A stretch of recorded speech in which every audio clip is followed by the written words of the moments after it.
The subject compressible fluid flow for civil services main IFS and GATE aerospace exam. So we have just sold two numericals for Pano flow. One was of supersonic inlet flow and other was of subsonic inlet flow. Now we will analyze the trend obtained from these numericals. First, taking supersonic flow. So in supersonic flow, the initial Mach number was 3 and final Mach number due to friction is 1.9. It means Mach number decreases.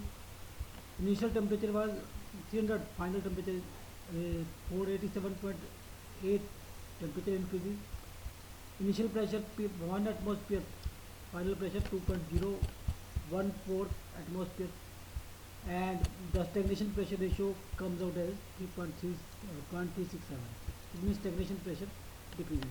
So as Mach number decreases, so velocity will also decrease. So Mach number decreases, m2 is less than m1, pressure increases, p2 is greater than p1, temperature increases, t2 is greater than p1, total pressure decreases, p02 is less than p01, velocity decreases, u2 is less than u1.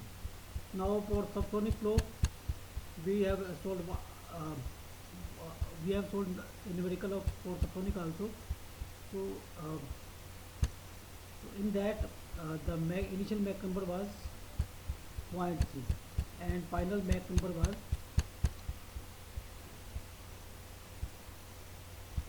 0.475. It means Mach number increases and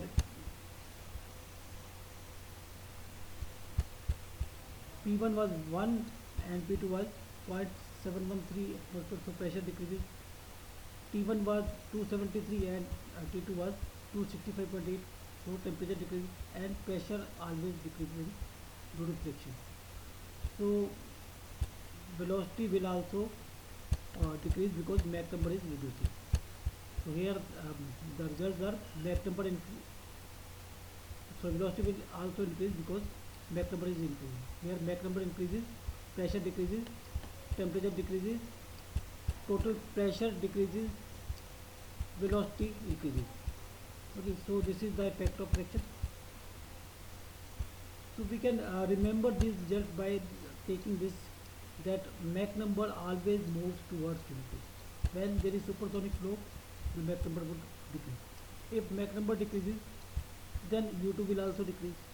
Okay, if velocity decreasing, then then kinetic energy is decreasing, so it means pressure energy is increasing, so pressure will increase. If pressure increases, then temperature will increase. Okay, and stagnation pressure will always decrease in both the cases, whether it is supersonic or subsonic. Similarly, if we take this uh, subsonic flow, Mach number will move towards unity, so it means Mach number will increase. If Mach number increases, then velocity increases. If velocity increases, then other energy will decrease, so P2 will decrease, and if P2 decrease, then T2 will also decrease, so, and total pressure also decrease. So that is the way to remember the effect of friction on